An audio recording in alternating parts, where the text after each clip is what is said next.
আন এটা ভিডিঅ'লৈ মই সকলোকে স্বাগতম জনাইছোঁ। নাৰায়ণপুৰলৈ গৈছিলোঁ আৰু অলপ আগতে পাইছোঁহি। আৰু এইবাৰ নাৰায়ণপুৰলৈ যাওঁতে বহুতকেইখন ঠাই চালোঁ।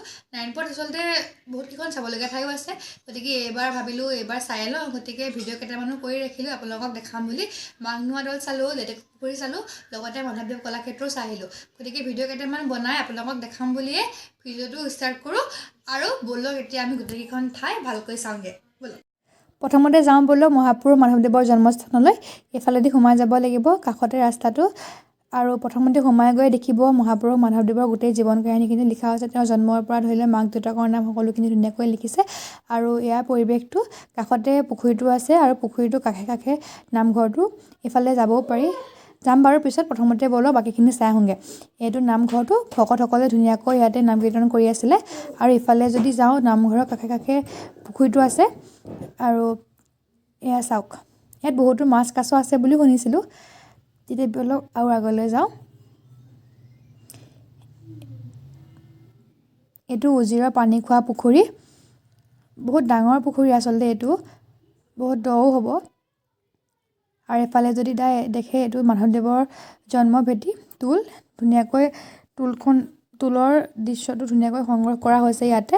আৰু এইবোৰ যে দেখিছে কাষে কাষে গোটেইখিনি মাধৱদেৱৰ ধৰক মণিকাঞ্চন সংযোগ বা বিভিন্ন তেওঁৰ জীৱনৰ লগত জড়িত কথাবোৰ ধুনীয়াকৈ ইয়াত চিত্ৰ সহায়ত বৰ্ণনা কৰা হৈছে। চাওক আপোনালোকে, সকলোখিনি ধুনীয়াকৈ লিখাই হৈছে, আপোনালোকে নিজে চাওক, ভাল পাব চাই।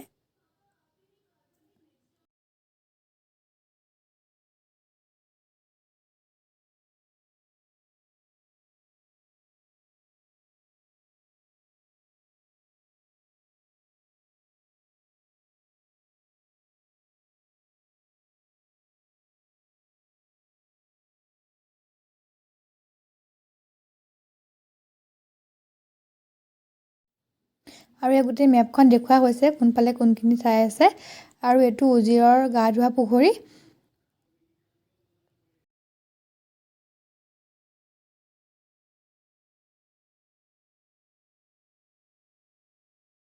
আৰু কৈছিলোঁৱে এফালে আহিম বুলি, আৰু এতিয়া আহিছোঁ। আৰু দেখিছানে, শুনিছিলোঁ ইয়াত মাছ কাছ পায় বুলি, গতিকে আমি বোলো বিস্কুটকে দি চাওঁ আহে বা। আৰু সঁচাকৈ বিশ্বাস কৰক, বহুত ডাঙৰ ডাঙৰ মাছ আহিছিলে, কাছ নেদেখিলোঁ। কিন্তু চাওকচোন মাছবোৰ, একদম ডাঙৰ ডাঙৰ মাছ। ইমান ভাল লাগিছিলে নহয়, মানে আশা কৰিছিলোঁ কাছ এটা দেখিম বুলি, কিন্তু ভাগ্যত নিমিলিলে। তথাপিও মাছকেইটাকে দেখি সন্তোষ লৈ পেলাই উভতি আহিলোঁ আৰু।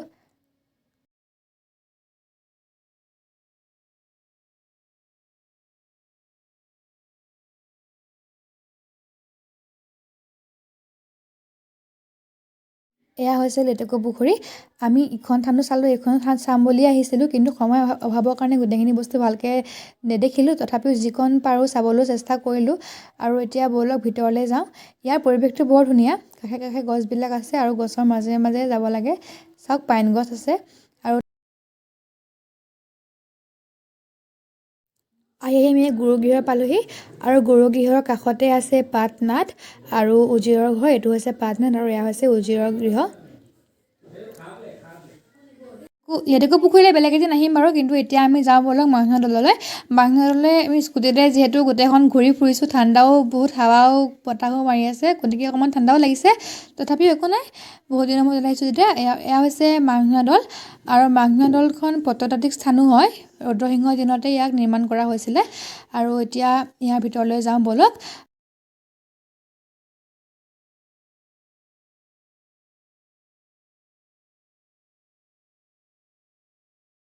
আৰু এইফালে বহা ঠাইও আছে, ধুনীয়াকৈ এইখিনি সজাই থোৱা হৈছে। এয়া মূৰ্তি পূজা কৰি থোৱা আছিলে হয়তো কিবা, তেওঁলোকে পূজা অৰ্চনা কৰা। এতিয়া এইফালেদি সোমাই যাব লাগিব। অলপ অলপ পুৰণা কথাবিলাক মনলৈ আহে আচলতে এইবোৰ দেখিলে। তেওঁলোকে আহোমসকলে যিহেতু বহুতো মঠ মন্দিৰ নিৰ্মাণ কৰাইছিলে, বিশেষকৈ দৌলসমূহ তেওঁলোকে বহুতকেইটা দৌল বহুতখিনি ঠাইত আছে। মই আৰু কিছুমান দৌললৈ গৈছোঁ বাৰু, শিৱসাগৰ, শিৱদৌল এইবিলাকো দেখিছোঁ। আৰু ইয়াৰ ভিতৰতো দেখিলে খালী খালী লাগে ওপৰত একদম। আৰু ইয়াতে চাকি বন্তি জ্বলোৱা হৈছে।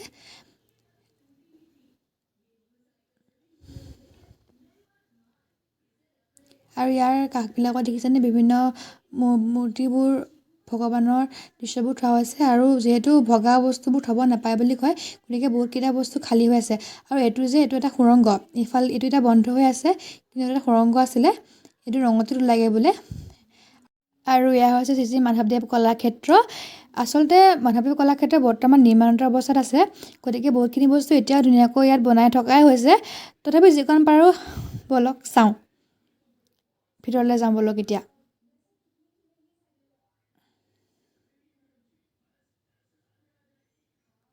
এইটো হৈছে পাণ্ডুলিপি ভৱন এইটো নিৰ্মাণ কৰি থকা হৈছে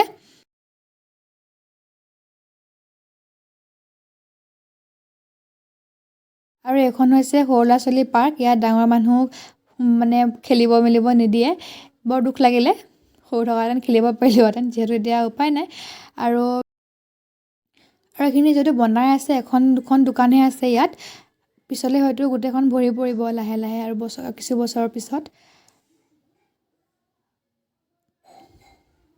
এয়া চাওক এয়া সত্ৰীয়া নৃত্য নুচুবলৈ বুলি কৈ থোৱা আছে যিহেতু চুলে বস্তুবোৰ বেয়া হৈ যায় আচলতে মিউজিয়াম আছে এইটো নিৰ্মাণ কৰি থকাই হৈছে বৰ্তমানো আৰু এইটো হৈছে ৰংগমঞ্চ মুকলি ৰংগমঞ্চ বহুতখিনি মানুহ একেলগে উপভোগ কৰিব পাৰিব ইয়াত আমি ফটো দুখনমান উঠিলেও অলপ ঘূৰিও চালোঁ চাৰিওফালে ইয়াৰ পৰা গোটেইখন ভালকৈ দেখা যায় এবাৰ ইফালে চাইছোঁ এবাৰ ইফালে চাইছোঁ মুঠতে চাইছোঁহে আৰু এইফালে বহাৰ ব্যৱস্থাও কৰি দিছে ধুনীয়াকৈ আৰু এইটো এটা ঘৰ নিৰ্মাণ কৰি থকা হৈছে এইফালে ধুনীয়াকৈ বহিব পাৰে আৰু এইটো হৈছে গেষ্ট হাউচ কেতিয়াবা বহুত দূৰৰ মানুহ আহিলে ধুনীয়াকৈ থাকিব পাৰিব ইয়াতে একো অসুবিধা নাই যেতিয়া গোটেইখন সম্পূৰ্ণ হ'ব তেতিয়া আচলতে বহুত ভাল লাগিব কাৰণ বহুতখিনি বস্তু এতিয়া বনাই থকা হৈছে যিহেতু গোটেইখিনি সম্পূৰ্ণ হ'লে এনেও ভাল লাগিব তেতিয়া চাবলৈ ভাল হ'ব এতিয়াও বৰ ধুনীয়াকৈ সকলোখিনি নিৰ্মাণ কৰিছে কিন্তু পিছত বেছি ভাল হ'ব আৰু এইটো হৈছে নামঘৰটো বহুত বেছি ধুনীয়াকৈ বনাইছে গোটেইখিনি বস্তু এয়া চাওক পুখুৰীটোৰ কাষে কাষে গোটেই মাধৱদেৱ কলাক্ষেত্ৰখন মই এপাক খোজকাঢ়ি চালোঁ গোটেইখন ভাল লাগে যিহেতু মাধৱদেৱৰ জন্মস্থানতে মাধৱদেৱ কলাক্ষেত্ৰখন ধুনীয়াকৈ এতিয়া নিৰ্মাণ কৰিছে গতিকে এইবিলাক ভাল পদক্ষেপ আকৌ কেতিয়া আহিম নাজানো কিন্তু এতিয়া এই সময়খিনি ইয়াতে বৰ ধুনীয়াকৈ পাৰ কৰিলোঁ আবেলি সময় বৰ ধুনীয়া সময় বেলিটোও যাওঁ যাওঁ হৈছে ইফালে আৰু আমাৰো ইয়াৰ পৰা যাবৰ সময় হ'ল আকৌ লগ পাম নতুন এটা